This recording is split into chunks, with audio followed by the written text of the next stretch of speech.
Eu tenho aprendido algo, meus irmãos, numa pregação. Eu acho que até mandei essa pregação ao pastor Daniel.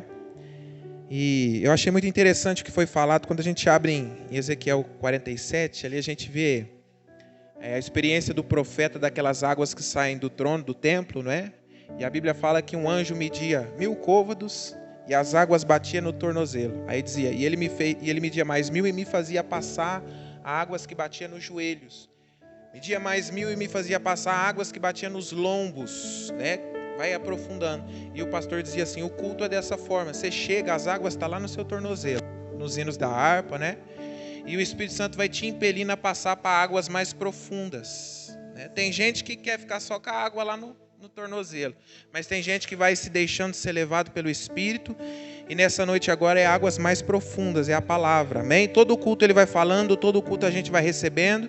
Mas esse aqui é o momento das águas que, não só hoje, mas todo culto, na hora da palavra, é aquele ápice da água mais profunda. Quem quer estar nessas águas nessa noite? Convido você a abrir a sua Bíblia em 2 Samuel, capítulo de número 6. Grato ao Senhor por essa oportunidade, sabendo que eu não sou merecedor dela, nem digno dessa oportunidade, mas é a graça de Cristo que nos faz estar aqui nessa noite. Como nós ministramos, que dia que foi que a gente foi no culto lá? Como nós ministramos na quinta, Mefibosete, por ser coxo, na condição que ele tinha, nunca ele tinha capacidade de estar na mesa do rei, mas por causa da aliança que o rei tinha com o pai dele, ele teve essa oportunidade. E eu também nunca teria a capacidade de estar aqui, mas por causa da aliança de Jesus Cristo, daquela que nós fazemos parte, eu posso estar hoje aqui como filho do rei. Glória a Jesus. 2 Samuel capítulo 6, vamos ler o verso 11. E ficou a arca do Senhor em casa de Obed-edom, o geteu, 3 meses. E abençoou o Senhor a Obed-edom e toda a sua casa. Então avisaram a Davi, dizendo, abençoou o Senhor a casa de Obed-edom e tudo quanto tem, por amor da arca de Deus. Foi, pois, Davi trouxe a arca de Deus para cima da casa de Obed-edom, a cidade de Davi, com alegria. Você pode glorificar a Deus por essa palavra? O pastor já tem orado, mas é costume de eu orar, corroborando com a oração dele, amém? Senhor, Deus Todo-Poderoso, Criador dos céus e da terra, Senhor, a Ti toda a honra, Senhor, a Ti toda a glória. O Senhor, Pai, como é dito na Tua palavra, é um Deus altíssimo, tão alto, Deus, que os nossos pensamentos não alcançam, mas eu sei, Pai, que a Tua palavra nos alcança e nos faz entender que o Senhor é, acima de tudo e de todos, incomparável e inigualável, Tu és Deus. Pela Tua palavra todas as coisas foram criadas e pelo Teu grande amor nós temos esperança nesta noite. Mas ainda assim, Pai, ainda que o Senhor está além do tempo, além do espaço, além de tudo, o Senhor se fez o nosso Pai por Cristo Jesus. E nós estamos aqui nesta noite esperando de Ti, Senhor, algo para as nossas vidas, uma palavra, uma direção, uma instrução.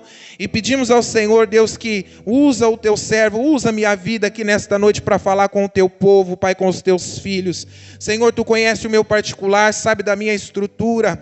Por mim mesmo, Deus, não havia condição alguma de estar aqui, mas o Senhor é um Deus que se glorifica nas coisas pequenas, incapazes. O Senhor é aquele que põe o seu tesouro em vaso de barro para que a excelência do poder seja somente do Senhor. E eu peço, toma a minha vida, ó Espírito Santo, sustenta-me e fala com o Teu povo. Não seja a minha vontade, Senhor, não seja o meu querer, não seja o meu pensar, mas seja a direção do Espírito do Senhor em tudo. E te peço, ó Espírito Santo, se houver algum impedimento nesta noite, algo que atrapalhe, Senhor, a receptividade da palavra ou o entendimento da mesma, Senhor, repreende em nome de Jesus, ó Pai, para que nós possamos compreender, porque a Tua palavra diz que nós somos transformados pela renovação do nosso entendimento, Pai. Então eu te peço que essa renovação alcance o nosso ser, para que nós possamos ser melhor na Tua presença e cumprir com a Tua vontade, Pai, em nome de Jesus eu te peço, Senhor. Amém. Pode se assentar. Glória a Jesus. Eu peço para você que você fica comigo aqui na palavra, amém, meu irmão? Que você entre comigo nessa palavra. Glória a Jesus. Meus irmãos, quando nós olhamos para um contexto um pouco mais distante aqui do texto que nós lemos, logo depois que o povo de Israel, que Moisés morre, e agora o povo de Israel vai ter a oportunidade de conquistar a terra sobre a liderança de Josué. E nessa tarde eu estava lendo essa palavra, o Espírito Santo já havia falado no meu coração ontem à noite essa palavra comigo, eu não sabia ainda que eu ia ministrar, mas ela já estava ardendo no meu coração. Obrigado, viu? Porque a gente ministra primeiro o que a gente é ministrado, né, pastor Daniel? Primeiro o Espírito Santo fala com a gente lá na casa da gente, primeiro a gente chora em cima da palavra, primeiro a gente teme em cima da palavra, primeiro a gente pede misericórdia em cima daquilo que a gente está vendo aqui, recebendo, e depois a gente passa aquilo que a gente recebeu. E eu achei interessante que o Espírito Santo dizia para mim que o povo só chega, pastor Daniel, aonde o líder chega. Eu estava sábado lá na fábrica e foi um rapaz muito amigo meu, agora ele congrega na Assembleia e ele é líder de adolescentes na igreja.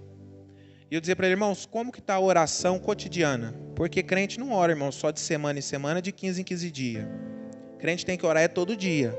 E se possível, como Daniel, 3 vezes por dia, né?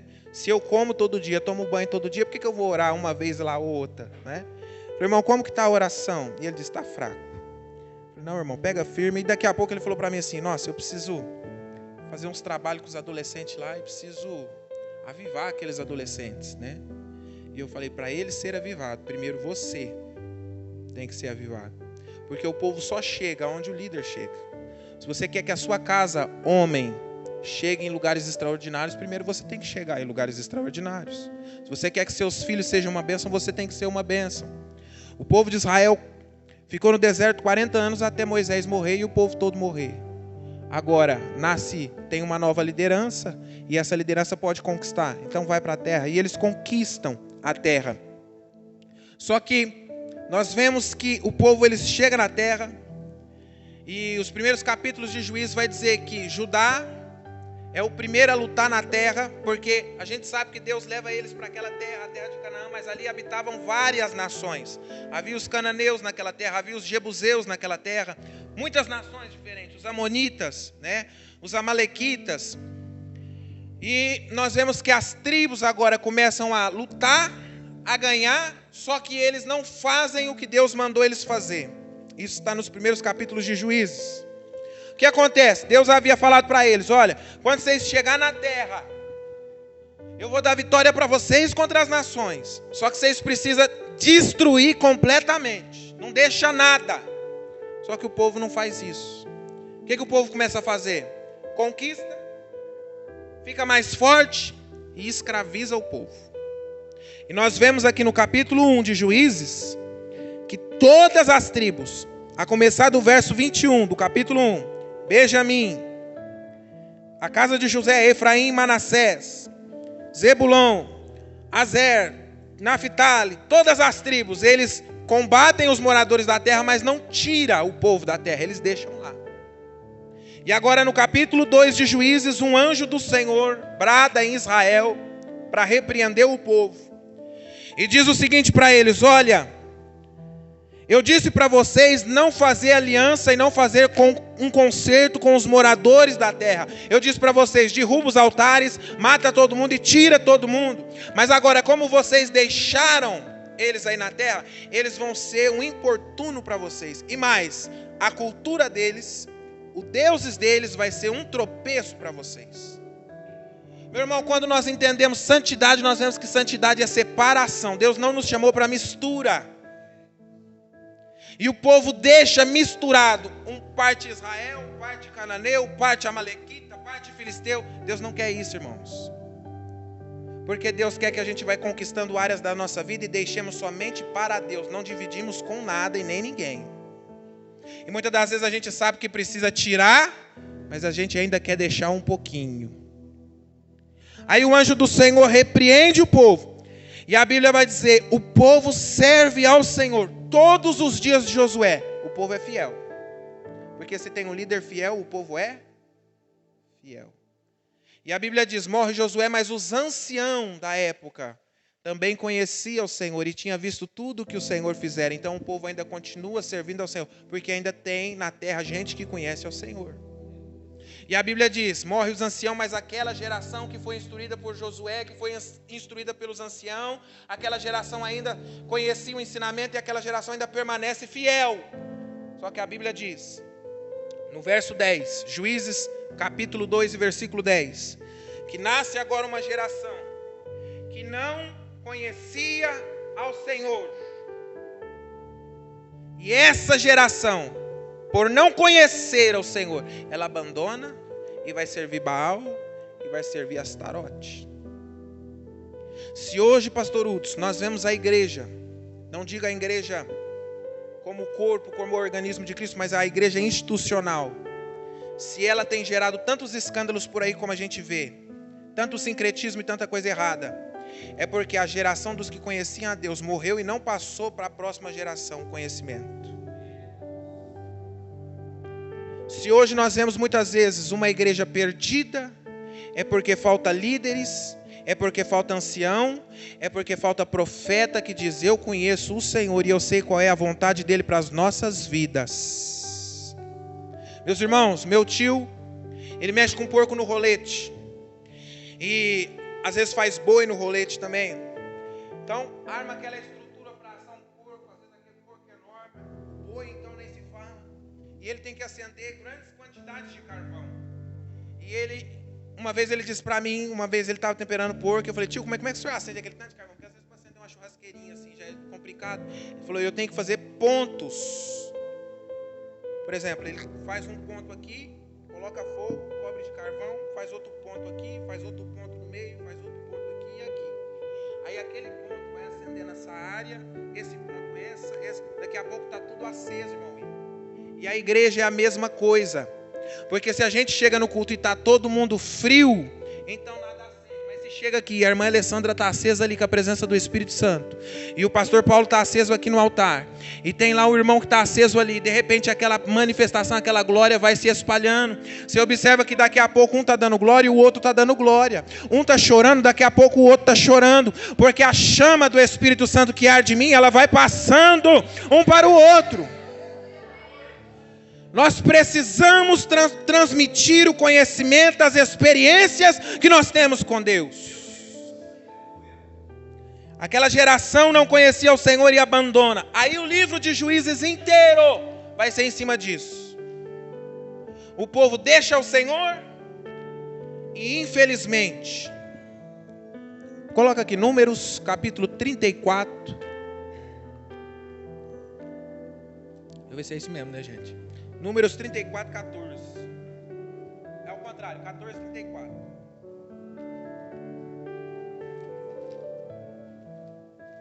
Números 14, 34. Isso aqui é muito sério.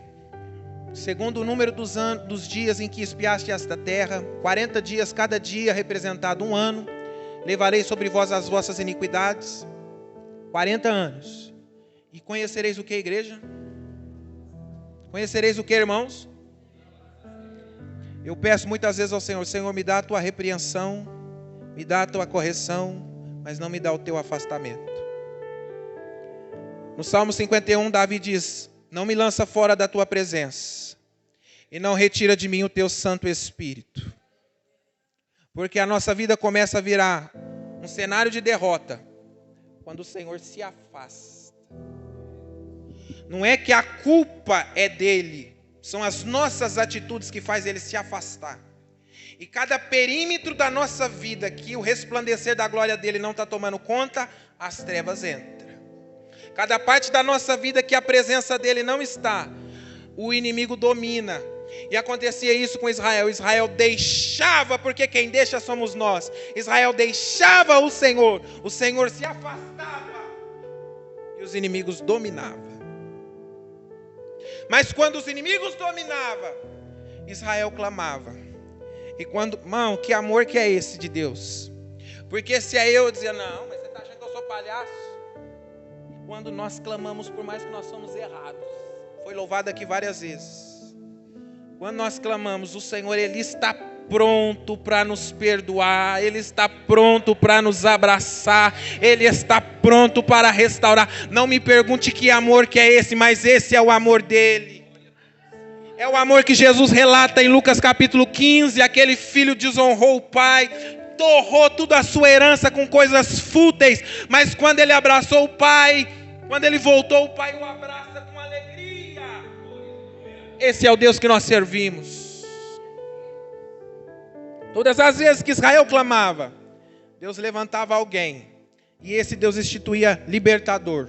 E nós vemos vários nomes, porque esses são chamados de juízes.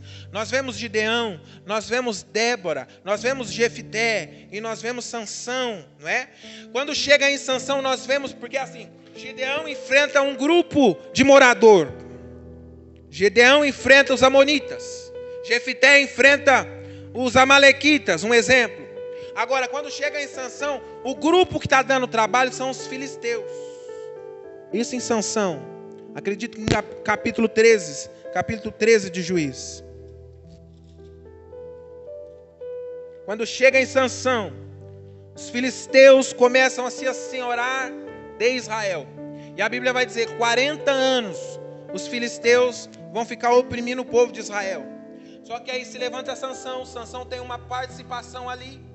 E nós vemos que depois, no final do livro de Juízes, a narrativa bíblica vai focar em uma coisa. Presta atenção em mim aqui. A narrativa bíblica vai focar como o povo estava perdido. Porque termina o último capítulo no versículo 25 dizendo: cada um na nação de Israel fazia o que era reto aos seus próprios olhos. E nós vemos relatos terríveis. Relatos de esquartejamento, a ponto deles esquartejar uma mulher e dar um pedaço da mulher para cada tribo. Aconteceu isso em Israel. O povo que não conhece a Deus. Só que eu acho interessante, pastor Elisier, que nós vemos, enquanto Moisés ainda estava vivo, enquanto Josué estava vivo, nós vemos muitas vezes mencionado sobre a Arca da Aliança. Muitas vezes é mencionado. A Arca da Aliança é o objeto, é o que, igreja? Com a representatividade máxima da presença de Deus. É a Arca da Aliança. Uma caixa de madeira de acácia, revestida com ouro puro.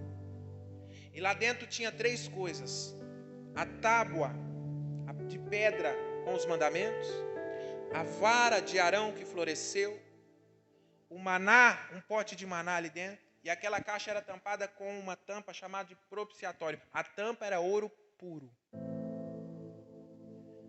E ali, aquela caixa, ela ficava num cômodo separado de todos os outros objetos do templo. E o sumo sacerdote entrava lá dentro onde estava a arca somente uma vez no ano, dia do Yom Kippur, o dia do perdão, da expiação. Era a única vez que ele entrava lá.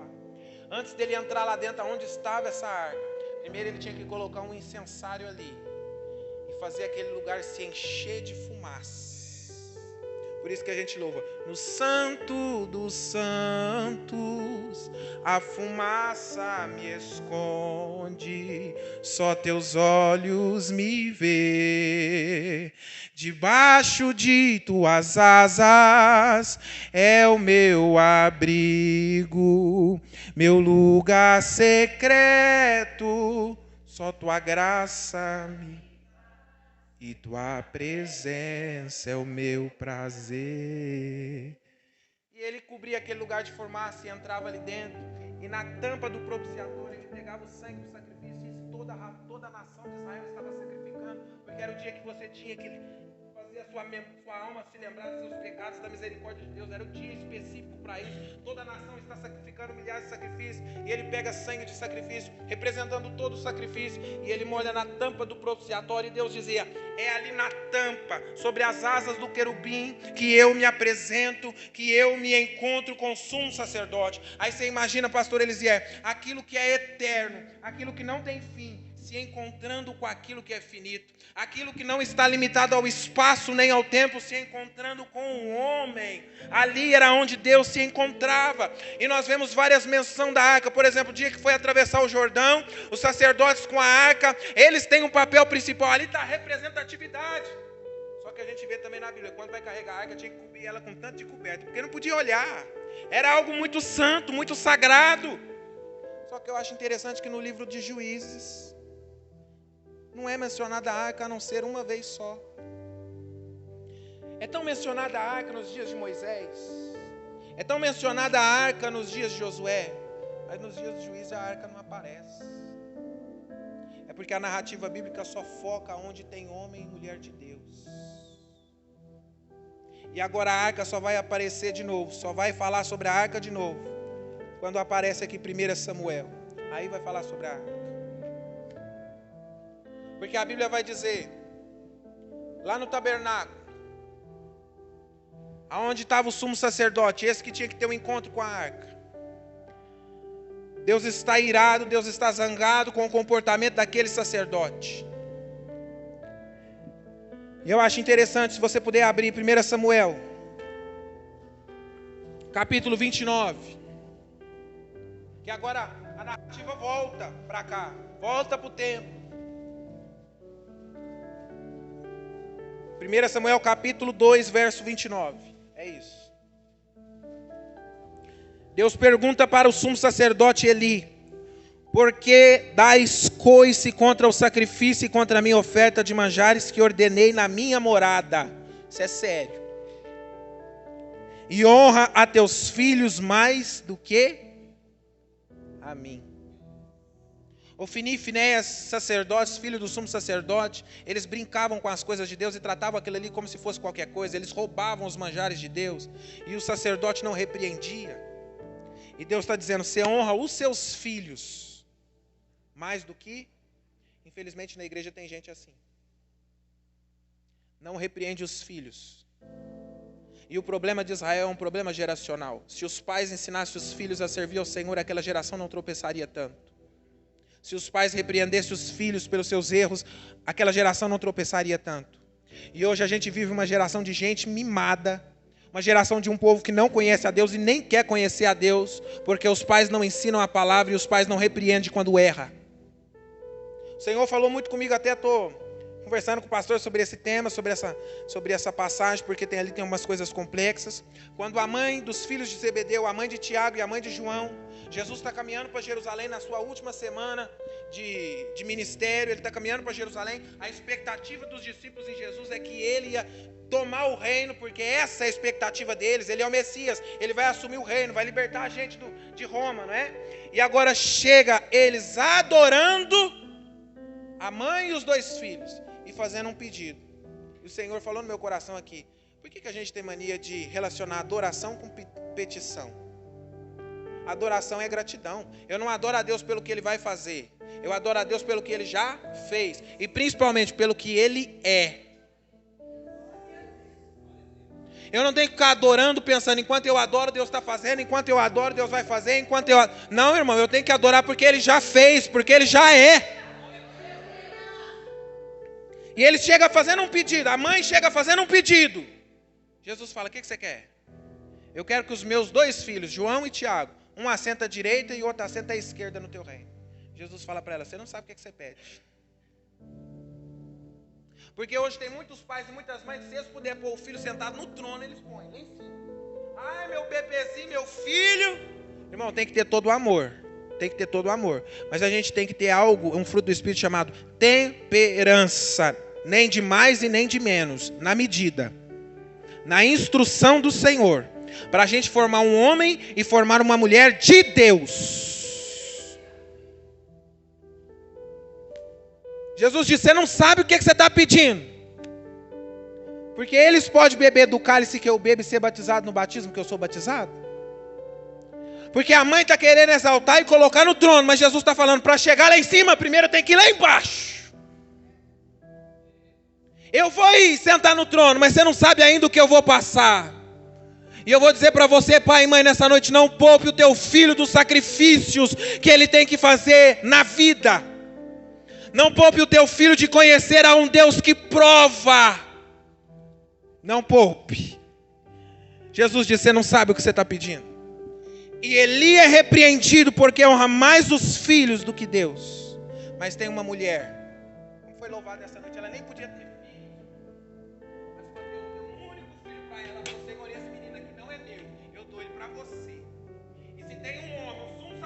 sacerdote que honra mais o filho do que a Deus, tem uma estéril que honra mais a Deus do que o filho. E ela apresenta o seu filho a Deus, e Deus diz: agora esse vai assumir o teu lugar. Se aquele sumo sacerdote honra mais do que o filho, ele perde. E aquela mulher que honrou mais a Deus, ela ganha. Honre a Deus em primeiro lugar, honra a Deus em primeiro lugar. E agora surge Samuel. Irmãos, Israel está tão escasso de homem de Deus. Israel está tão escasso de alguém que conheça a Deus. Israel está tão escasso de profeta, igual a igreja hoje. Que quando Deus fala Samuel, era criança, era pequeno. A Bíblia diz que todo Israel, 1 Samuel capítulo 3 e verso 20. E todo Israel, desde Dan até Berseba, conheceu que Samuel estava confirmado por profeta de Deus. Quando aparece homem e mulher de Deus, irmãos, nessa geração, logo chama a atenção. Não é charlatão, pastor Daniel, não é espiritualista, não é moralista, mas é homem que tem palavra de Deus e que tem vida com Deus. Faz a diferença. Nesta noite, ó Espírito Santo da verdade, eu clamo ao Senhor para que o Senhor levante no nosso meio, não que não tenha, Senhor, longe de mim, mas uma palavra profética para que o Senhor levante homens como Samuel e mulheres como Ana, que gere Samuéis no nosso meio, em nome de Jesus. Coloque a mão no teu coração e diga: faz comigo, Senhor. Faz comigo, Senhor. Aleluia. E a Bíblia diz: Deus levanta Samuel. E alguém sabe aqui, por favor, alguém sabe quando Deus fala com Samuel, o que Deus fala com Samuel? Todos nós sabemos que Deus falou com ele, né? Samuel, e ele vai até ele. Mas o que Deus diz? Alguém sabe o que Deus falou com Samuel? Está relatado também no capítulo 3. Deus diz: eu vou tirar a casa de Eli. Eu vou fazer uma coisa terrível em Israel. Porque Deus avisa os profetas. E muitas das vezes os profetas estão gritando e o povo não está escutando. Eu vejo o profeta subindo nesse altar dizendo: conserta, pega firme, né? Muitas das vezes as pessoas estão dormindo. E a Bíblia diz, quando começa o capítulo 4, que vem a palavra do Senhor a Samuel, e os filisteus saem em guerra. E eu acho interessante que aqui no capítulo 4, no versículo 1, diz que junto a Ebenezer. O que significa essa palavra Ebenezer? Teve o congresso aqui, meus irmãos. Até aqui nos ajudou o Senhor. Em Ebenezer se reúnem os filisteus para lutar com Israel. Só que não adianta. Quando o povo não está honrando a presença de Deus, não adianta. E a Bíblia diz que os filisteus massacram eles. E eles voltam sem saber. O verso 3 diz: por que nos feriu o Senhor? Por quê? Eles querem saber. Aí eles dizem: vamos pegar a arca da aliança e vamos levar. Hoje está cheio de gente assim, acha que é só fazer uma campanha, que é só levar um objeto que foi orado aqui da igreja para casa, pegar um salzinho, um olhinho, acha que já vai ter vitória. As coisas com o Senhor não é assim, irmãos. Ele disse: se o meu povo que se chama pelo meu nome se humilhar, tem que humilhar e reconhecer: a culpa é minha, Senhor, que está acontecendo isso. Porque eles perguntam: por que está acontecendo? Mas se eles reconhecessem, eles dizem: a culpa é nossa que está acontecendo. Se o meu povo que se chama pelo meu nome se humilhar e orar e buscar a minha face e se converter dos seus maus caminhos, então eu ouvirei do céu. Eles trazem a arca, e traz a arca em Ebenezer. E quando o povo, os filisteus ouvem que estão trazendo a arca, o povo teme. Só que eles se esforçam na batalha, derrotam o povo e levam a arca. Foi-se a glória de Israel. Mas ela não está indo embora aqui não, pastor Daniel. Ela já tinha ido faz muito tempo. A partir do momento que o povo está servindo a Deus sem conhecer o Deus que está servindo, a glória já se foi. A partir do momento que o povo acha que é só obrigação dos sacerdotes fazer e o povo não faz as suas obrigações diante do povo, a glória já se foi faz tempo. Eu quero dizer para você que a sua salvação é individual. O pastor Daniel, como pastor, ele responde por nós, mas ele tem feito a parte dele. Agora, o que diz respeito à tua casa, à tua família e à tua vida é responsabilidade tua. E agora os filisteus, no capítulo 5, pegam a arca e leva para Asdod, capital. E introduz a arca da aliança dentro do templo de Dagom. E nós sabemos o que acontece, porque pela manhã, quando ele se levanta, Dagom está prostrado diante da arca. Eles colocam Dagom no lugar de novo. Dagom é um ser, um deus deles lá, que metade parece sereia, né? Metade é peixe e para cima é homem. Quando levanta no outro dia, Dagom está com os troncos cortados, prostrado diante da arca. Porque o nosso Deus é maior do que todos os deuses. E agora Deus começa a ferir os filisteus com pragas e doenças. E os filisteus falam: nós vamos morrer com essa arca, que nós temos que tirar ela daqui. Chama os sacerdotes daquela terra e eles dizem: olha, faz o seguinte, não manda a arca vazia, dá uma oferta e faz o seguinte, pega 2 vacas que estão com um bezerro pequeno e que nunca colocou jugo sobre os seus pescoços, põe a arca na carroça e coloca essas vacas para andar. Se as vacas voltar para nós, é porque isso aconteceu por acaso. Está assim escrito na Bíblia, assim. Capítulo 6 e verso 9. Se elas não for pelo caminho de Israel, é porque isso aconteceu por acaso. Agora, se essas vacas for para Israel, aí a gente vai saber que foi o Deus de Israel que fez isso com a gente. E a Bíblia diz que eles pegam a arca da aliança, coloca com 2 vacas que nunca carregou jugo, vaca que tinha bezerro pequeno. E a Bíblia diz, aquelas vacas miram para o rumo de Israel. E elas vão berrando e mugindo, levando a arca. Porque até os animais, irmãos, eles conhecem a glória e a presença de Deus. O teu Deus é grande, o teu Deus é grande, é maravilhoso. A arca chega em Bet-Semes. Bet-Semes é uma cidade que fica de divisa com os filisteus. E ali é uma cidade de levita. Quando eles veem a arca, a Bíblia diz, eles se alegram. Verso 13, eles se alegram. Eles pegam as vacas, pegam a madeira da carroça e eles fazem um sacrifício para o Senhor e ficam muito felizes. Desce a arca, faz sacrifício, só que tem uma coisa no verso 19. Eles pegam a arca, tiram a tampa e vai olhar lá dentro. E a Bíblia diz que Deus feriu o povo, 50.070 homens. Quando acontece isso, aquele povo que estava feliz, aí ao verso 19, o povo se entristeceu. E eles enviam homens a Kiriat Jearim e falam, pega essa arca e tira daqui porque nós não queremos.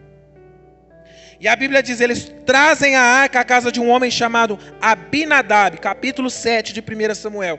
Deixa a arca na casa desse cara, consagra Eleazar, o seu filho, para guardar a arca. E a Bíblia diz mesmo. Tem gente que está sofrendo e quer saber o porquê, aonde que está a presença de Deus na sua vida. Tem gente que está sofrendo e se lamentando, aonde que está a presença de Deus na sua casa. Meu irmão, vou contar uma experiência para você. Pastor, que relógio está passando rápido demais. Contar uma experiência. Semana passada ou semana retrasada, um amigo meu foi lá onde eu estou trabalhando. E a gente começou a conversar e ele falou, irmão, eu tive um sonho muito estranho. E esse jovem, ele está num momento de transição. Sabe quando a pessoa, aquele primeiro amor? Irmão, nós não podemos deixar isso morrer na nossa vida. Nós não podemos, pastor, nós não pode. Quando a gente era mais novo na fé, a gente fez coisas que às vezes hoje a gente considera até desnecessário. Mas nós gostávamos porque era o primeiro amor. Nós orávamos diferente, nós buscávamos diferente. E ele está nesse momento e ele diz para mim, eu tive um sonho muito estranho. Eu sonhei que saiu um demônio de dentro de um caixão. De dentro de um caixão. E eu mostrava o dedo, me perdoa, irmão, mas foi o que ele falou. E eu mostrava o dedo para esse demônio. E eu falei para ele, isso é um espírito de morte, mas você está repreendendo ele do jeito errado. Não é assim que se repreende, você não pode brincar. Isso é sério, isso é sério. Mas tem muita gente nessa situação. Muita. Irmão, quando foi no outro dia de manhã, 7 horas da manhã, Deus que está no céu que viu. Ele mandou mensagem e falou, irmão, acabei de sofrer um acidente. E foi muito sério o acidente. Inclusive um pai de santo que foi num amigo, que é amigo de infância dele, que corta cabelo, o pai de santo falou assim, nessa semana vai morrer um amigo seu, e você vai chorar muito, porque é muito amigo seu. E ele sonha com isso, e eu entendo, o demônio quer matar ele. Falei, vamos orar de madrugada. E nós pegou, no primeiro dia, olha a experiência. No Primeiro dia ele falou para mim assim, quando eu acordo para orar às vezes, ou dentro da minha casa que eu vou orar, eu sinto muito medo. Isso é sintoma de que tem alguma coisa errada dentro da casa. Porque a casa que tem a presença de Deus, ela tem paz. A casa que tem a presença de Deus, ela tem alegria. Pode o inimigo às vezes se levantar e querer trazer alguma coisa, mas o homem de Deus tem a presença de Deus, logo ele entende e logo aquilo acaba. E eu falei, mesmo que você tiver com medo, levanta, ora, vamos pedir para Deus, repreende, você tem autoridade, o nome de Jesus é autoridade. E eu levantei 3 horas, a gente mandou mensagem para o outro, levantei, vamos orar. E nós oramos, irmãos. Eu não gosto muito de orar de madrugada, não, porque depois eu custo dormir, irmão Danilo. Eu vou dormir depois só 5 horas da manhã e olha lá. Aí acorda cansado, né? Queria ter o sono do pastor Daniel, que diz que é rápido, né, pastor Daniel? E eu deitei para dormir. Na hora que eu comecei a cochilar, eu senti que me segurou meu corpo. Me travou meu corpo. E eu abri o olho, tinha um demônio em pé do lado da minha cama, assim, ó. E eu repreendi e ele saiu. E meu amigo disse para mim assim no outro dia, eu levantei, eu senti muito medo na hora que eu levantei, e minha esposa estava mexendo, tipo que tendo um pesadelo. E eu fui passar lá para orar, daqui a pouco a minha esposa veio. Só que a esposa dele não serve a Deus, ela não é crente. E ele dizia, a minha esposa veio e falou assim, eu posso orar com você? Aí ele falou, você orar comigo? Ela falou, eu estava sonhando que Deus mandou eu levantar e vim orar com você. Irmão, isso é muito sério, irmão. Isso é muito sério. E o diabo ficou tão bravo dessa situação que ele foi lá em casa me afrontar. Mas nós servimos aquele que é o mais valente.